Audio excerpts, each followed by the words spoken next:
Stock station, Sports Radio 78, WBBM, Chicago.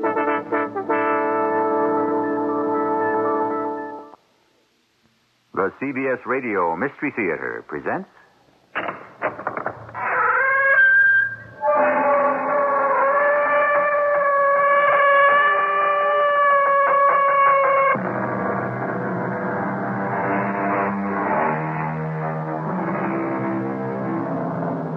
Come in. Welcome. I'm E.G. Marshall. As we wait for the napkin, the soup gets cold. While the bonnet is trimming, the face grows old. When we've matched the buttons, the pattern is sold. And everything comes too late. Too late. How completely the poet has captured it. So many times, isn't the most pertinent question of all, why are you waiting? I didn't kill her. You were here at the time she was murdered. No, I wasn't. Lieutenant, why would I kill her? You wanted to marry her. You discovered she was cheating. So why would I want to marry her? Because you were engaged. How could we be engaged? I didn't even know her. Lieutenant, you sure you want me? Joe Gaffney? Oh, yes, Mr. Gaffney. We want you.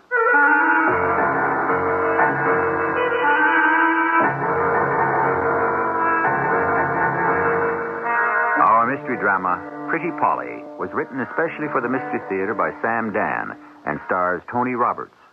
I'll be back shortly with Act One. These are scenes from America's favorite motion picture. You're a fool, Red Butler. When you know I shall always love another man. Stop it. You hear me, Scarlett? Stop it. Don't, I shall faint. I want you to faint. You go. What shall I do? Frankly, my dear, I don't give a damn. Sunday at 8, 7 Central and Mountain. A CBS TV special movie presentation. Gone with the Wind. A love story between America and a movie. Let your home share the newness of spring with a fresh coat of True Test paint from True Value Hardware Stores. Hi, Pat Summerall to tell you that True Test Easy Care Latex Flat Wall and Trim Finish will give your walls a fresh, scrubbable finish. Easy Care has earned the Good Housekeeping seal, and it comes in 44 decorator colors in white. And for a soft, velvety, smooth finish for walls and ceilings, try Satin Hue, a thick, creamy, flat latex wall paint in 44 distinctive colors in white. You'll find True Test paints exclusively at participating True Value Hardware Stores. Welcome to Meet the Media. Thank you very much. Today I am interviewing radio. Hello. Television. Take a look at this. Oh, newspaper. I've been around the longest. Yeah, but you can't change channels on a newspaper. Well, you can't put a TV in the bottom of a birdcage. Interesting debate. Radio. Mm-hmm. How is your listenership? It's up 66% since 1967. Newspaper? Yes. How's your circulation? It's, Right. But I'm happy to say our advertising rates have gone up. Radio? Because the cost of radio advertising has not increased as much as the other major media, it's a better deal. And what about the cost of television? Film at 11. Radio wins that round. Mm-hmm. What about creativity? Well, there are 4 of us sitting in a room pretending to be a radio, a television, a newspaper, and a human being. That's amusing. Just an example of radio's creativity. Radio. Red hot. Because it works.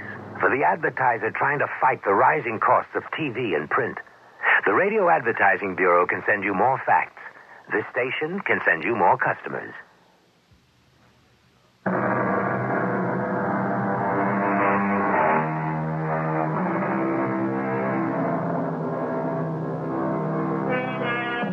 Time, we are told, is a great teacher. It is, however, most difficult to agree on just what it is that time actually teaches, or how well we learn the lesson. After all, time goes on, and so many of us keep making the same mistakes. And it must be said, some of us actually become pretty good at it.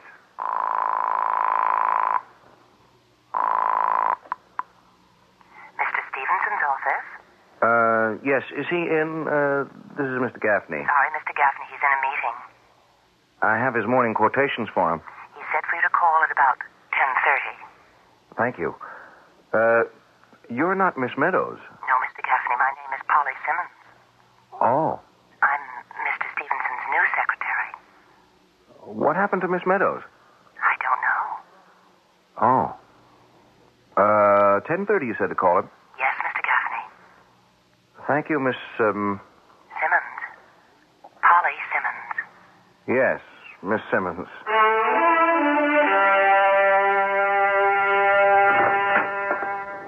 Joe? Joe? Huh? What? Joe, I've been trying to reach you for the past 15 minutes. I've been here, Walt. Yeah, but you didn't answer your phone. Oh, maybe I fell asleep. Look, I just saw the morning gold and silver prices. Do you want to give a buy signal to some of your customers? What? Joe, what's the matter with you? Nothing. Your hearing hasn't suddenly become... Look, Walt, there's nothing the matter with me. Okay. Joe Gaffney. Mr. Gaffney, this is Polly Simmons, Mr. Stevenson's secretary. Yes, I know. Mr. Stevenson had to fly to Chicago on some urgent business, but he does want you to call him at the office first thing tomorrow morning.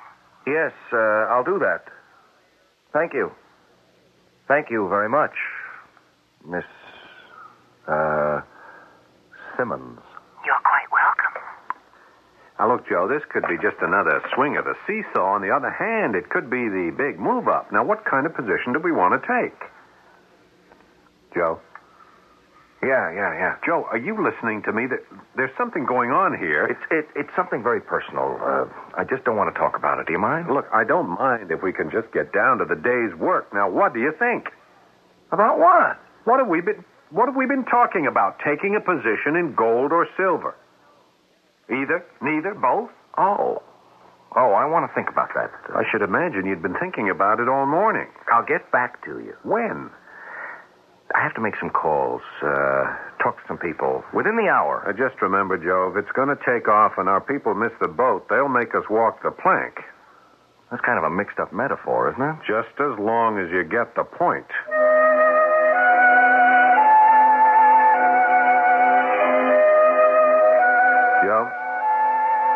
Joe? Huh? Oh, Walt. Joe, what am I going to do with it? Did you fall asleep again? No, I didn't. I wasn't sleeping. What are you up to, Joe? I think you should see a doctor. I told you it's something very private and very personal, and I just don't want to discuss it.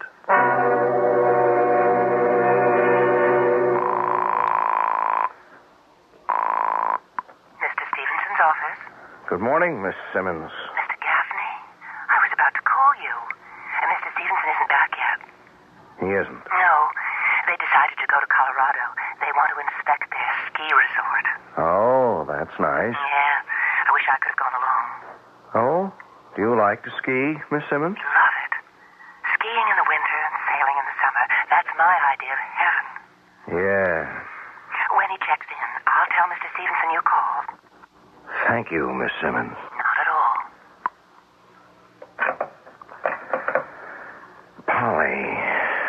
Polly Simmons. I'm in love with you. I love you, Polly. Well, that's great. Huh? Who's Polly Simmons? I didn't hear you come in. Yeah, well, naturally, you've been in your usual days. All right, so it's love. Who is she? Walt, I was just talking to myself. Oh, yeah? This is what you came for, my market letter. Check it through before you send it out. I always do. I think it analyzes exactly what most of our clients should be doing at this particular stage in the market. Good. Now, tell me, who is Polly Simmons? That's none of your business.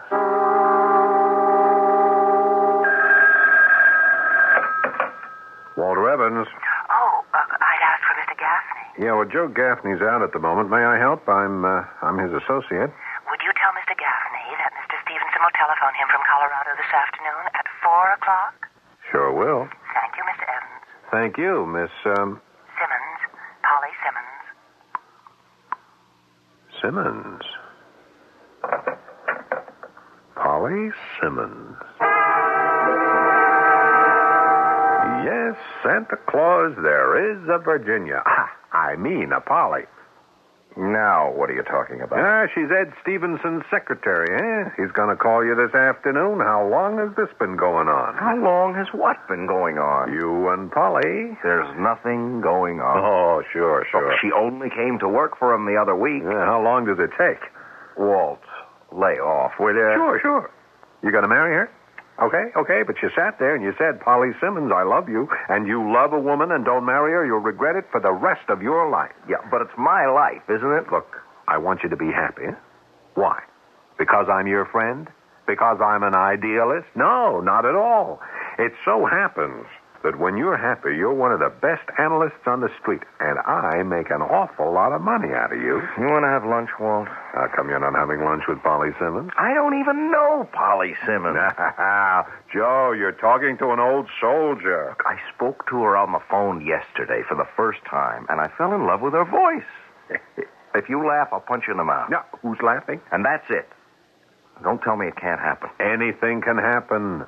People fall in love for the craziest reasons. That voice of hers. Yeah, now that you mention it, it does sound sexy. It's more than sexy. It's so warm. It's so alive. It's so vital. That's what I said, sexy. And that's the whole story. It's only the beginning. Ask her for a date. What if she's married? Her name is Miss Simmons. Well, she could be using her maiden name at work. Okay, so she's married. If you're in love, that won't stop you. Walt, this is no concern of yours. I just explained a minute ago it is. Well, all right, what if the voice is just... she doesn't have to look like her voice.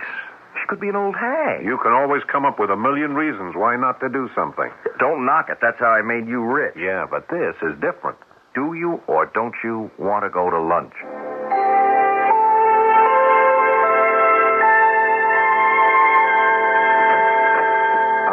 Hello, is Mr. Stevenson in? Mr. Stevenson is still out of town. Oh. I'm, Walt Evans of Evans and McHugh. Yes, Mr. Evans, I believe we spoke on the phone. Do you have an appointment? I hope not. No. I was just visiting with Jim Russell down the hall. I thought I'd stop by and say hello to Ed. Well, I know he'll be very sorry that he missed you. Yes.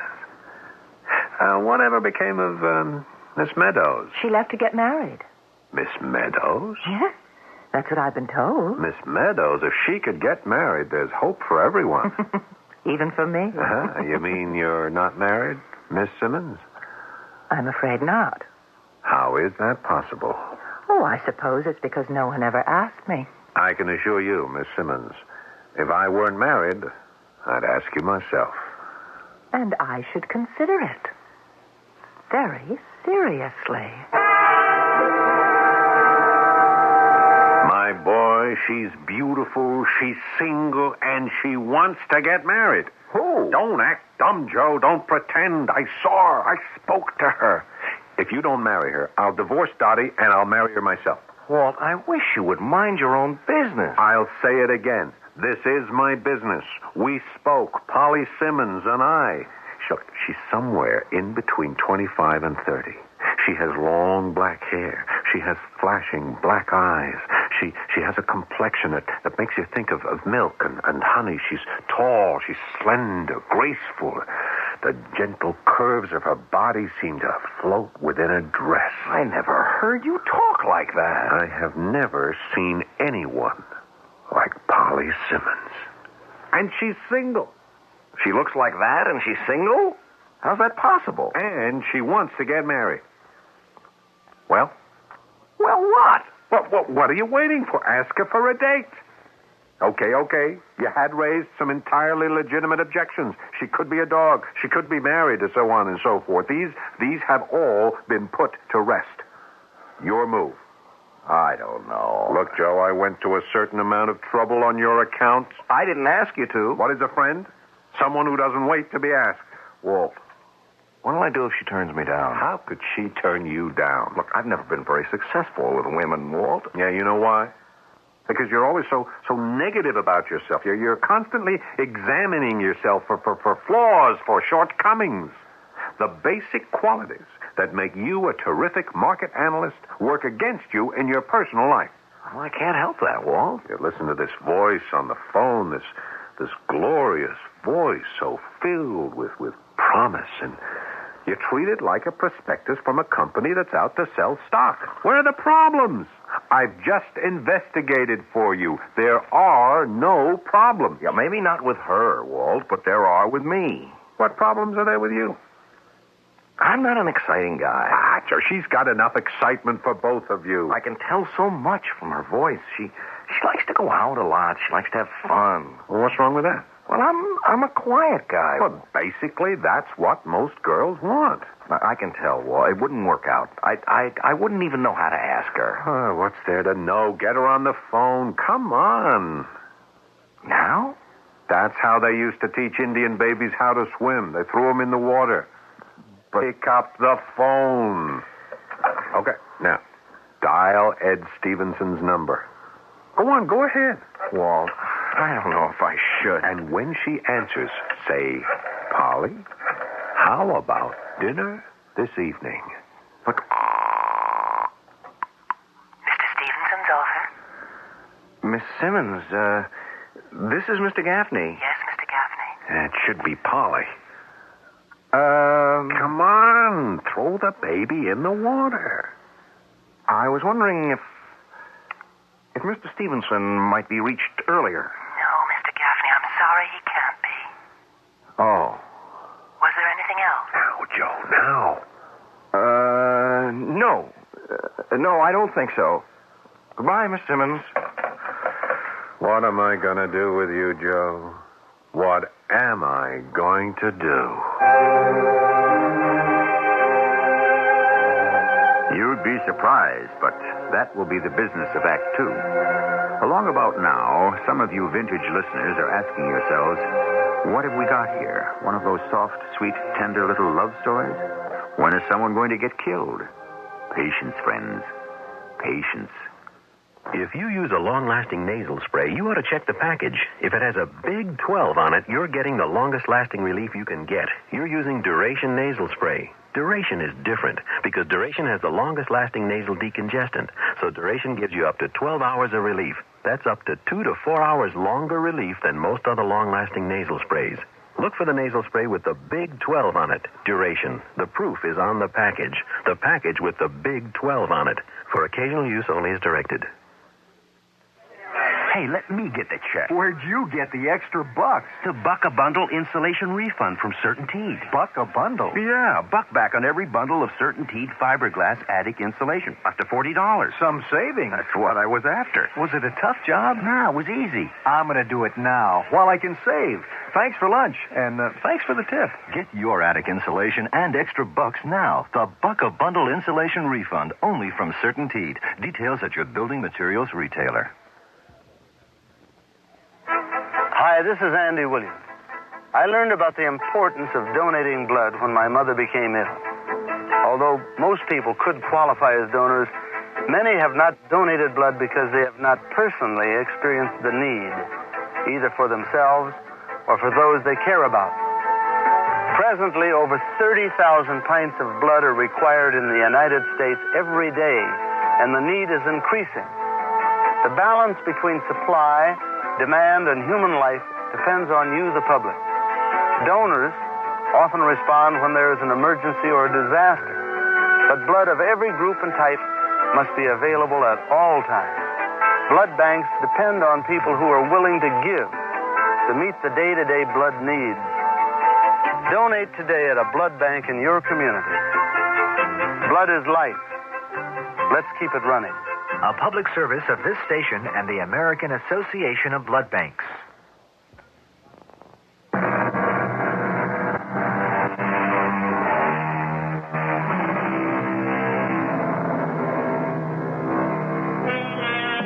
They say that faint heart never won fair lady, to which we might add, there's many a fellow who wishes he hadn't been quite so courageous.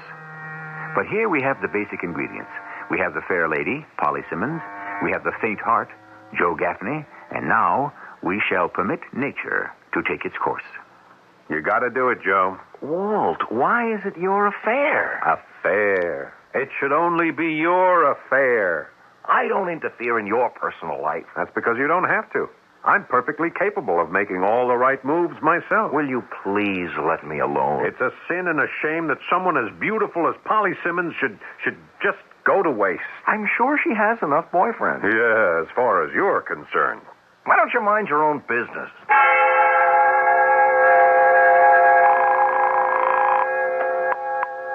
Mr. Stevenson's office?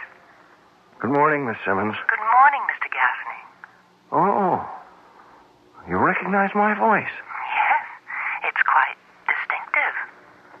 Really?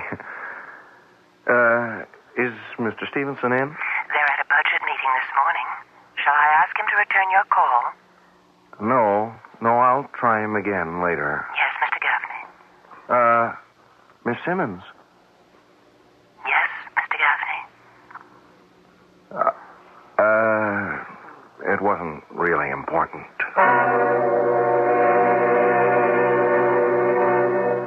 What do you want to see me about, Walt? What's the meaning of this? These 5 sheets of paper? That's this week's market letter. You mean this week's alleged market letter? Did you read through this after you wrote it? I don't know what you're talking about. This girl has not only got you talking to yourself, she has you writing to yourself. Listen, this week's Best Buy, Polly Simmons. What? The group that should outperform the market, Polly Simmons. Now, Joe. Oh, I should have checked it out. Joe, you have to resolve this thing. Oh, you find it hard to understand. I'm scared. Oh, come on. Please, Walt. Look, guys like you, big, competent, aggressive, you can't believe there are fellows like me. You must either get this girl or forget this girl. But, Walt... It's all in your own head now. You're going to pick up that phone, you're going to call her, and you're going to ask her for a date. Do you understand? Well, what if she turns me down? Okay, that'll be the end of it. Swift, clean, surgical. And if she says yes, well, that's the beginning. Pick up the phone, Joe. Your job depends on it. All right, I'll do it. Good. Well, go ahead. I can't do it with you hanging over my shoulder. Mr. Stevenson's office? Miss Simmons, this is Joe Gaffney. Yes, Mr. Gaffney. I was wondering... Yes? I was wondering if Mr. Stevenson were back yet. Oh. No, sir. Then I guess I'll just have to keep trying. Yes. You do that, Mr.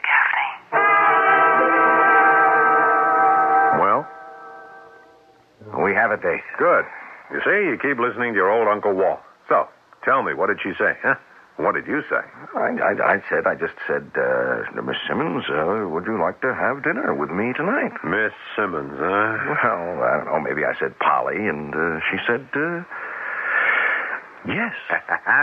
So, who had this thing figured out from square one, eh? Now, you take her to a nice quiet place where you can talk, you understand, and you make sure you talk about her. Most women like that. Oh, look, Walt, do you mind if I get back to work now?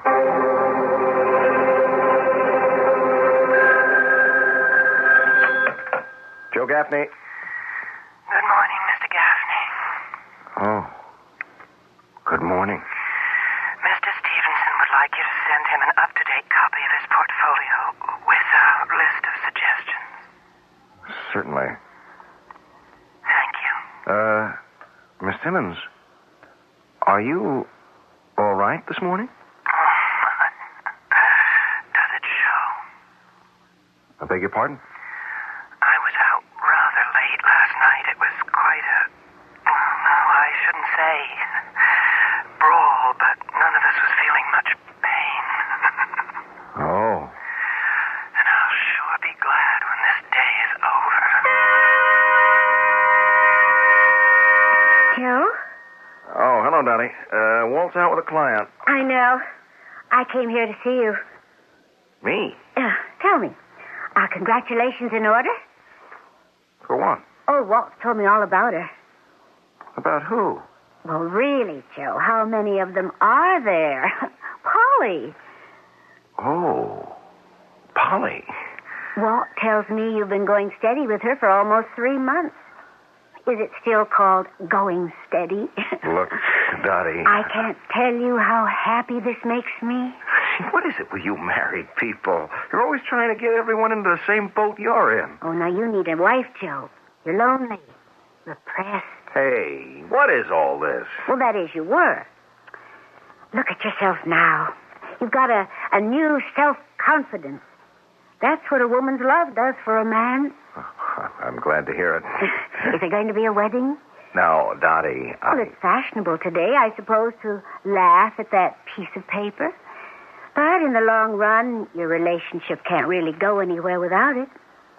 Joe, do you want us to make the wedding for you? Dottie, I'm really quite busy. Well, you don't have any family. If I don't finish this work... Oh, relax. I'm your partner's wife. You won't get into any trouble. No, it's just that... All your life you've lived in a shell. You were always afraid to reach out to people. Suppose it's because you found that people could turn on you, huh? People did. So you surrounded yourself with facts and figures and statistics. Those you could trust. Now that you've psychoanalyzed me, are you going to send me a bill? I'd like to meet her. Why don't you bring her to dinner one night? Well... Or the four of us could go out. Sure. Okay. And let's make it soon, shall we? Mr. Stevenson's office? Miss Simmons. Yes, Mr. Gaffney. I sent Mr. Stevenson a list of attractive situations, particularly in commodities. It's on his desk. Oh, I just wondered if he'd received it. He did, Mr. Gaffney. Oh, well, that's what I wanted to know. Well, wow, it's been quite warm these past few weeks. Yes, it has. I wish I could spend more time at the beach. Oh? Do you like swimming? Swimming, surfing, sailing. Anything that lets me wear a bathing suit. Yes. Well, I'm glad Mr. Stevenson received my letter. I think people wear too many clothes these days. And I feel that they're so confining. Don't you? Oh, yes. Yes, I do. Thank you, Miss Simmons. Thank you. Not at all, Mr. Gaffney. So, what did you and Polly do last night? Oh, the usual. Yeah? We went out to dinner, took a little drive, and we went back to her place. Oh, yeah. There's a little mining company I'd like to call to your attention. That's some woman, that Polly Simmons. Look, here's an outfit whose earnings have gone up over 120% over the last 3 years. And to think I practically had to force you. Do you want to hear about this terrific special situation, or don't you? I can't think of a more terrific special situation than the one you have with Polly Simmons. So, you spent the night at her place, huh? All I said was we went back to her place for a while. All right. I understand Dottie's been in to talk to you. I just wish Dottie and everyone else would mind their own business. People are just happy for you, Joe. You've no idea how much you've changed since you've been going with Polly Simmons. Your whole outlook on life is different. You're more relaxed. All right. Shouldn't we get to work, Walt? Sure. You know how people are. They love gossip. Now, I'm just glad you had a great time last night. Take these reports about the mining company back to your office. See what you think. Okay. Bet you're not fooling me. You just want to get rid of me. Why? Because first thing in the morning, you get in, you always want to have your little chat with Polly on the telephone. Come on, Walt. I read you like a book. Well, go ahead. Have your little romantic moment.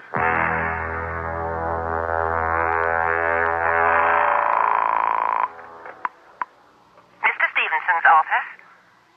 Oh. This is Mr. Gaffney. Yes? Of Evans and McHugh. Yes, sir? Is Mr. Stevenson in? I'm afraid he can't talk to anyone right now. Oh. Is Miss Simmons in? Miss Simmons? Yes, Polly Simmons. No. Was she off today?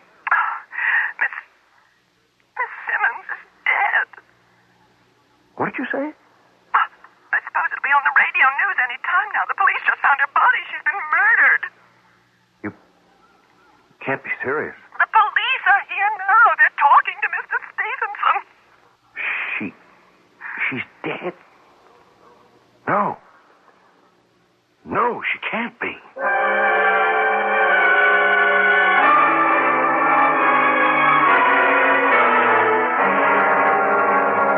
Joe, Dottie just called me. She heard something on the news. I don't know what to say. Polly Simmons murdered. It can't be true. It's true. I called Stevenson's office. The police are there. She was murdered last night. They found the body in her apartment? Yes. Joe, how you must feel. I guess you don't want to talk to anybody either. Here, I'll answer that. Yeah. Well, some more details came over the radio. She was killed a little after midnight last night. Yeah. Oh, it's Dottie, Joe. There's been some more news. She'd evidently been with someone she knew because there's no sign of forced entry. The fellow must have hit her for some reason, and her head struck the floor or some other object. Too hard. And that was it. Yeah, poor girl. Well, was Joe with her last night? What are you saying, Dottie? What I'm saying is, the police are asking everybody who may have any sort of information to call a special number. Yeah. Oh, look, Dottie, I'll talk to you later, okay? Joe, what time did you leave Polly's apartment last night? Last night? Yeah, you said you were with her last night.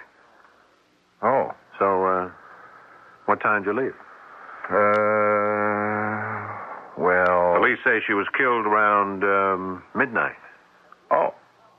Well, I guess it was sometime before. Are you going to tell the police you were with her last night? Do I have to? They're going to find out. How are they going to find out? Nobody really knew about us except you and Dottie.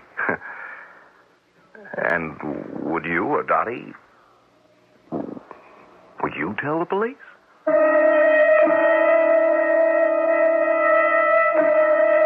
What a question. You take words like morality, duty, and so forth. You talk about a citizen's obligation, and so on. The truth is that these things are all abstractions. On the other hand, a friend is someone definite. He has form, shape, substance. You do not lightly sever all human feeling for him. You cannot simply sell him down the river. Or can you? The answer lies in Act 3, shortly. This is WBBM Chicago. Time to feed the baby. Oh, baby sounds funny. That was Baby Ben. Thought our baby's name was Ollie. Baby Ben's our alarm clock, honey. It never forgets to get us up. We could forget to plug it in. Baby Ben doesn't need electricity, dear. Doesn't even need batteries. It's key wound. Gee, no batteries? No formula? Oh, turn that off. That was Baby Ollie. Who wound him up? Baby Ben or Big Ben never forgets to get you up. It's time for a West Clocks by Tally Industries. You've got a seat at third base, a spot at the net, two on the aisle, a box at the Met. You've got the best seat in the house at your TV set. And nothing gets you into it like TV Guide. TV Guide is your ticket to the whole wide world of sports and entertainment. Tells you more about what's on, what's going on with television. Nothing gets you into it like TV Guide. This week, get more out of television. Buy TV Guide.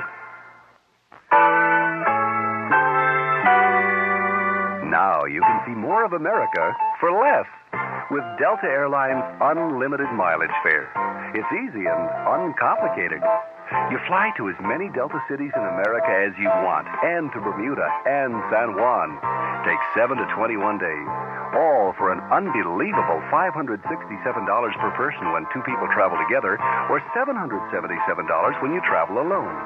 There's a special low fare for children, too. Unlimited mileage at an unbelievable fare.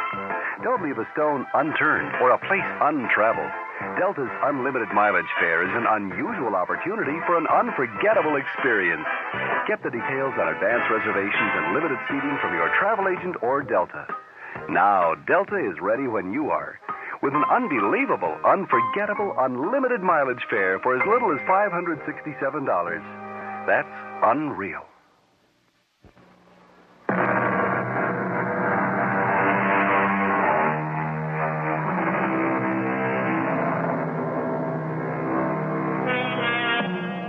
tangled web we weave when first we practice to deceive, the poet said. And the strands of this web can wind themselves into the rope that will hang us. Our friend Joe Gaffney has been playing at a game of love. And as it happens, the game of love has become a game of death. Walt, you wouldn't go to the police, would you?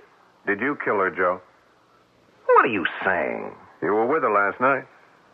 Walt, you're talking to me. You said you went to dinner with her. Yeah, but wait a minute. We had a late meeting here yesterday afternoon. You didn't leave till 6:30. So the earliest you could have gone to dinner was maybe 7 o'clock. Walt, listen. Dinner 1 hour and a half maybe. It's now 8:30. What are you trying to build? Then you said you went for a drive. How long? An hour? 2 hours? So what? It's now 10:30, and then you went to her place. I will quote you for a while. What's a while? Walt, listen to me. Midnight, she's murdered. How long was that while you spent with her? Starting at about 10:30. Walt, I swear I didn't kill her. Yeah. Walt! Walt! Where are you going? Right now, at this minute, I don't know.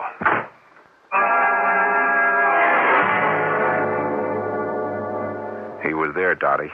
But I can't believe Joe killed her. Why not? Well, he just isn't the type. Is there a type? But he was so much in love with her. Yeah, that could have been the reason he killed her. Because he loved her? I met that girl. Her eyes were beautiful, but you could tell they liked to rove, if you know what I mean. Maybe she was cheating and he found out. No, he didn't kill her. Oh, and who did? Well, she could have had other boyfriends. Maybe one came calling right after Joe left. Now, that's possible, isn't it? Sure. Maybe that's actually what did happen, but... But what? Look, Dottie, the police have broadcast a call for all pertinent information. Shouldn't I... Walt, what do you want me to tell you? The fact that Joe was with her very close to midnight last night, the time of her death, is that or is that not pertinent information? Yes, Walter, it is. In many ways, all of this is your fault. My fault? Yes. He was happy in his own little world. You say that? You're the one who kept insisting he was so miserable. Well, I was wrong.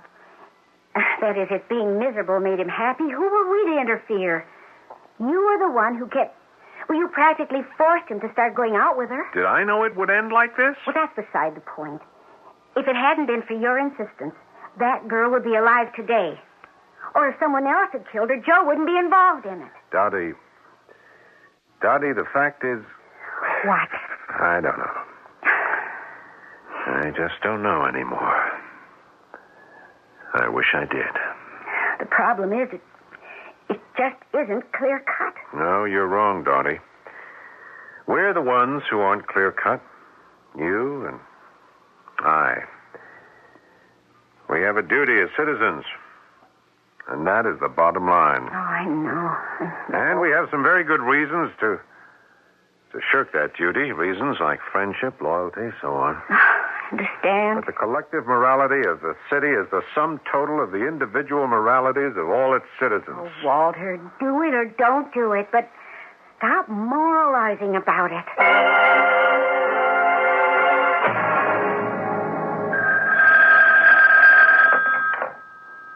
Hello, Joe Gaffney. Mr. Gaffney, this is Mr. Stevenson's secretary.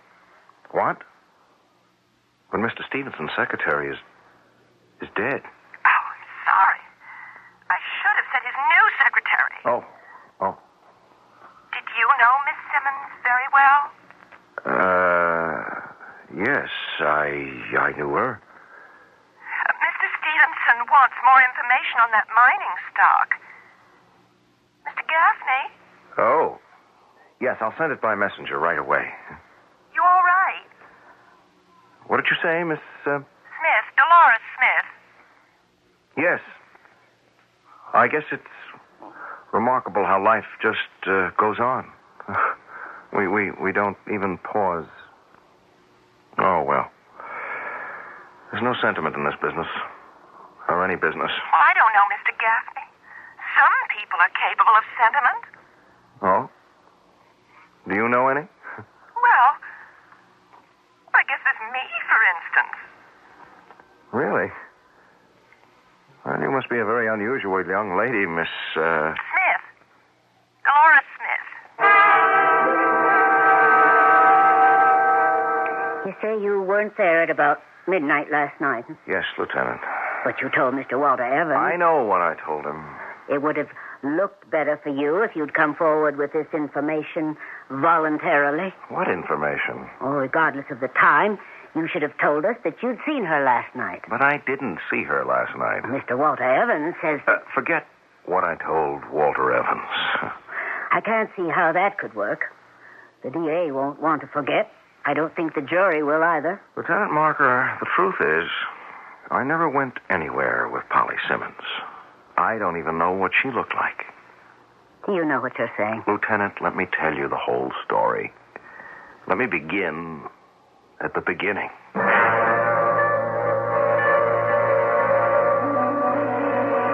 I never went out with her. Never. And that is your story? Lieutenant, please, believe me. It's not a great one or even a very good one, but it's a new one. Well, it's true. There's some holes. Why didn't you just tell Walter Evans to mind his own business? I did, but when a man's your partner and he has this idea that he's going to do you a good turn... Very well. So you lied to him when you said you'd asked her for a date? Yes, Lieutenant, that was a lie. Then why couldn't you at least tell a lie that would get you off the hook? Why couldn't you say she turned you down and that would have been the end of it? Yes, but that wouldn't have been the end of it. You don't know Walter. He'd have said, if at first you don't succeed, he'd have made my life miserable. But you knew you couldn't maintain this deception indefinitely, if that's what it was. You knew you were getting in deeper after a couple of weeks. Why couldn't you tell Walter Evans that you and Miss Simmons had broken off? Because after a while, it began to be real. Real? Yes, I would tell Walter lies about the things Polly and I had done the night before. But as I told them, they began to get real. As if we had gone out and had a good time and made love.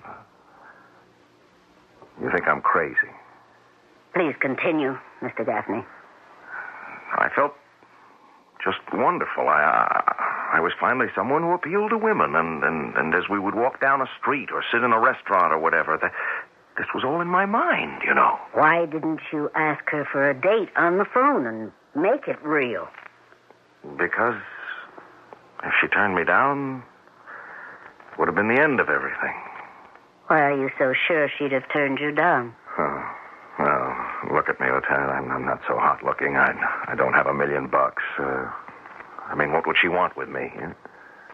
This way, at least, I had something with her. In your imagination. It was better than nothing. Very well. What we're saying here is that you are living in an unreal world. There are cases like this. A person creates a fantasy world. Yeah, well, that's what it was. In the daytime, you work here in your office. You do your job. That's reality. But where are you at night? Where? When you're supposed to be out with her, having dinner or dancing or going to a show or making love.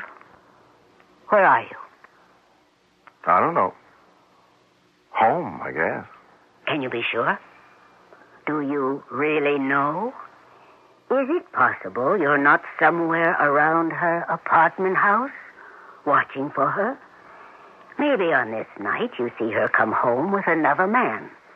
Maybe it looks very much like they're going into her place to have a real good time. Lieutenant. Did you wait for him to leave?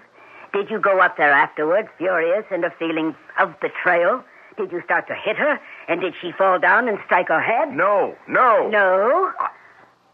I don't know. Mr. Gaffney, I don't know either. I was told to have you booked as a material witness. What does that mean? In simple English, it means we think you did it. But we'd like to have a little more evidence before we say so.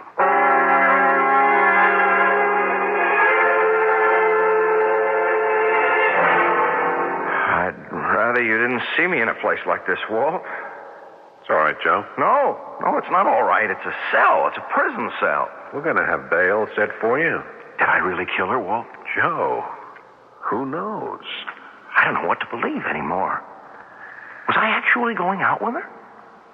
Or was it all something I built up in my mind because I wanted to fool you? I'm sorry I put that kind of pressure on you, but not that it helps. I meant well. No, it must have been real. I must have killed her. I mean, who else? It had to be someone who knew her, who was with her. I don't think about it anymore. Oh, time's up. Here's the guard. I'll come visit you tomorrow. Thanks, Fred. I'll call you when I'm ready to leave. Oh, you're the detective I spoke to, huh? Lieutenant... Marker. Yes, Lieutenant Marker. How'd you do? I was looking for you, Mr. Evans. For me? They said you'd come down here to the city jail to visit Mr. Gaffney. How convenient. I mean, convenient. We don't have to bring you here. For what? We're going to read you your rights and book you as material witness. Oh, now, Hatch, just a Miss minute. Dolores Smith, who replaced Miss Simmons, happened to be clearing out her desk. And deep in a bottom drawer were some typewritten letters Miss Simmons may have been planning to mail. What does this have to do with me? Well, let me read one of them to you. Mrs. Walter Evans, 9 Albemarle Crescent. Dear Mrs. Evans, did you know your husband is having an affair with a Miss Polly Simmons? Miss Simmons has photographs showing herself and Mr. Evans in various affectionate... That's a lie, Walter. Plus various other proofs of his devotion. We now have those proofs. I demand the right to call my attorney. Certainly. I didn't kill her. There are letters addressed to 3 other men. One of you thought to shut her up. Walter, it's your fault, Joe. Why didn't you take her out?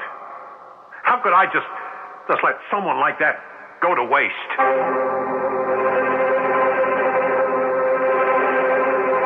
Mr. Stevenson's office?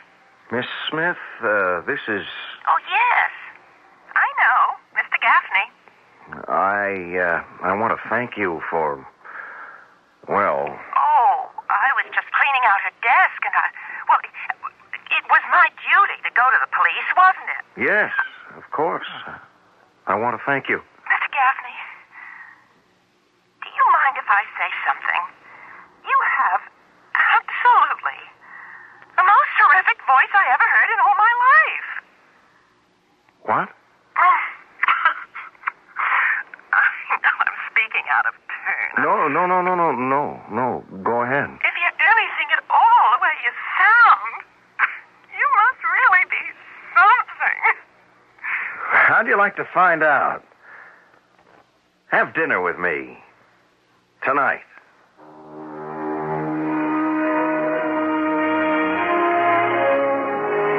And this time, of course, the shoe was on the other foot. After all, what did Miss Dolores Smith look like? And was he disappointed in her?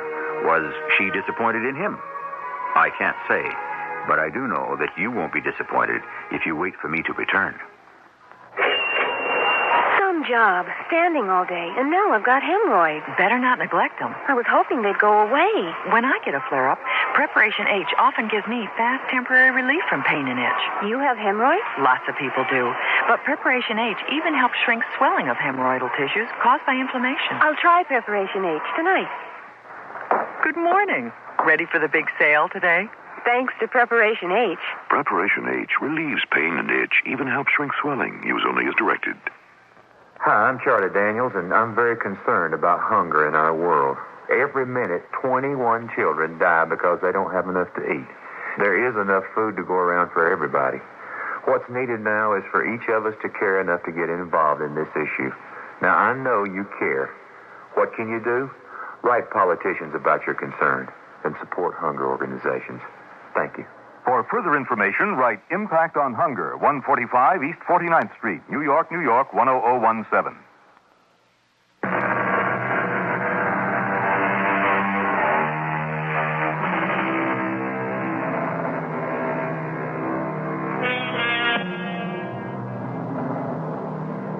The truth of the matter, every reality began once as a fantasy. And so we may ask, when, at what point, does the transformation take place? When do dreams become real? And how real do they become? Are we what we are, or are we what we think and hope and dream we are? The proverb says, "Who rides a tiger dares not dismount." But it should also be said that he who rides an illusion has saddled the most dangerous beast of all. Our cast included Tony Roberts, Paul Hecht, Marion Seldes, and Evie Juster. The entire production was under the direction of Himan Brown. And now, a preview of our next tale. You know, Mike is a great kidder. Do you suppose, when Mike and Jim were sharing that room in the hospital, when they had their operations and recuperating, do you suppose they cooked this up between them and they're just playing some kind of a game? No, I don't think so. And these black and blue marks on my neck don't think so either. Oh, of course. How dumb of me. But the numbers racket could be a game. Me, K44K, you, ZXY77. But to attack you like that, Janet, it ain't funny. If you ask me, I'd try to get Jim somewhere for observation. And if he won't go, you ought to think about moving out. I have, in a way. I've moved to another room, made it my bedroom. I've hidden his gun, and every night I lock my door. This is E.G. Marshall inviting you to return to our Mystery Theater for another adventure in the macabre. Until next time, pleasant dreams.